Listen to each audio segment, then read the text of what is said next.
Hello everybody, it's Lazel here with another Magic the Gathering EDH deck tech. Today I'm talking about Huatli, Poet of Unity.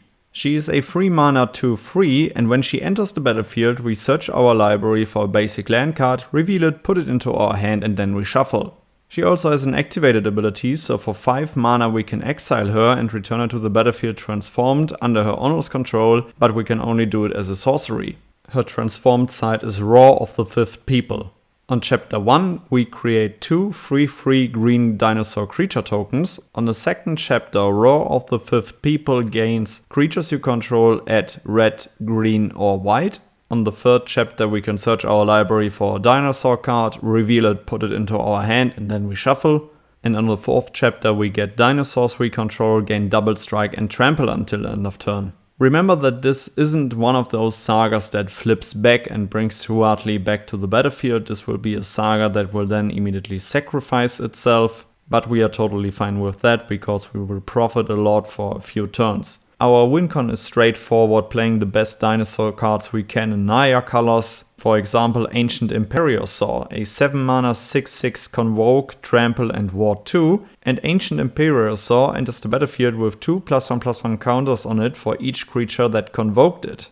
Ancient Imperiosaur is a great synergy in this deck because on the first chapter of Roar of the Fifth People we get 2 tokens that can help us to convoke for the Ancient Imperiosaur. So we can make it happen to bring this one out really quickly and also really big.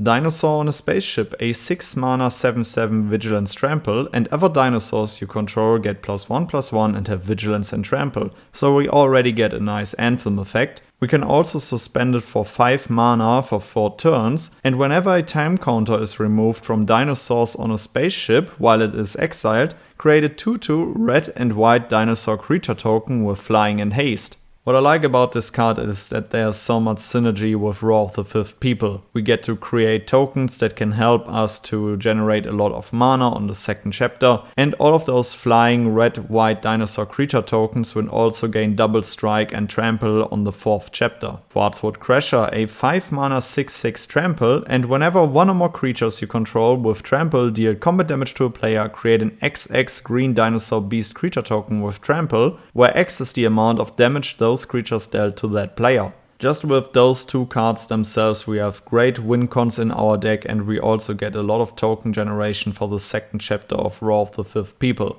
Regisaur Alpha, a 5 mana 4/4, and other dinosaurs you control have haste, which is already great, and when it enters the battlefield we create a 3/3 green dinosaur creature token with trample. So another creature that can tap for mana on our second chapter. And now let's talk about a few more win cons. Zakama, Primal Calamity. Who would have guessed Huatli will probably replace her in the command zone, because for 9 mana we can play a 9/9 Vigilance Reach Trample, and when Zakama Primal Calamity enters the battlefield, if you cast it, untap all lands you control. For 3 mana Zakama deals 3 damage to target creature, for 3 mana she destroys target artifact or enchantment, and for 3 mana you gain 3 life. And of course Gishath, Sun's Avatar. An 8 mana 7/6 Trample Vigilance Haste, and when Gishath's Sun's Avatar deals combat damage to a player, reveal that many cards from the top of your library and put any number of dinosaur creature cards from among them onto the battlefield and the rest on the bottom of your library in a random order. So it's pretty clear what we want to do. We want to bring out Huatli, fix our land drops, flip her to her backside, play a bunch of creatures that create a lot of tokens, and simply generate so much value with Roar of the Fifth People. So let's also make sure that we can flip Huatli on turn 3 or 4. For example with Elvish Mystic, a 1 mana 1/1 which we can tap to add 1 green, just as Finton Elves, Birds of Paradise which can also add 1 mana of any color, or also Llanowar Elves. This is a dinosaur tribal deck, so we also play tribal cards. For example Door of Destinies, a 4 mana artifact, and as it enters the battlefield we choose a creature type. Whenever we cast a spell of the chosen type, put a charge counter on Door of Destinies. Creatures you control of the chosen type get +1/+1 for each charge counter on Door of Destinies. Urza's Incubator, a 3 mana artifact, and as it enters the battlefield we choose a creature type. Creature spells of the chosen type cost 2 less to cast. Herald's Horn, a 3 mana artifact, as it enters the battlefield choose a creature type. Creature spells of the chosen type cost 1 less to cast. And at the beginning of your upkeep, look at the top card of your library. If it is a creature card of the chosen type, you may reveal it and put it into your hand.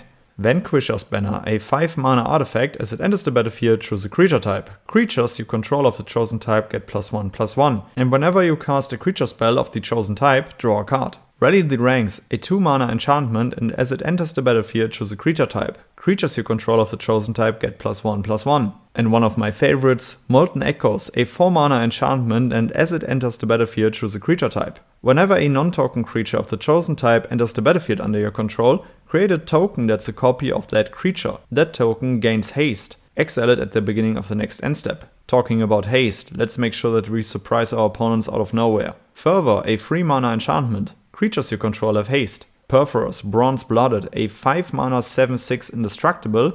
As long as your devotion to red is less than 5, Perforus isn't a creature. Other creatures you control have haste. And for 3 mana, you may put a red creature card or an artifact creature card from your hand onto the battlefield. Sacrifice it at the beginning of the next end step. And Hammer of Perforus, a 3 mana legendary enchantment artifact. Creatures you control have haste, and for 3 mana, tap it, sacrifice a land, put a 3/3 colorless golem enchantment artifact creature token onto the battlefield. You want to win more? You get it. Galta Stampede Tyrant, an 8 mana 12/12 trample. When Galta Stampede Tyrant enters the battlefield, put any number of creature cards from your hand onto the battlefield. Etali Primal Conqueror, a 7 mana 7/7 trample, and when it enters the battlefield, each player exiles cards from the top of their library until they exile a non-land card. You may cast any number of spells from among the non-land cards exiled this way without paying their mana costs. And for 9 mana and 1 green Phyrexian, transform Etali, activate only as a sorcery. You will get Etali Primal Sickness, an 11/11 trample indestructible, and whenever Etali Primal Sickness deals combat damage to a player, they get that many poison counters. Another really fitting creature is Polyraptor, an 8 mana 5/5 with Enrage. Whenever Polyraptor is dealt damage, create a token that's a copy of Polyraptor. Alright guys, these were a few cards that I would play in Huatli, Poet of Unity. Let me know down in the comments below which cards you would add to the deck, which legendary creature I shall feature next, and then I would say see you in the next video. Goodbye guys.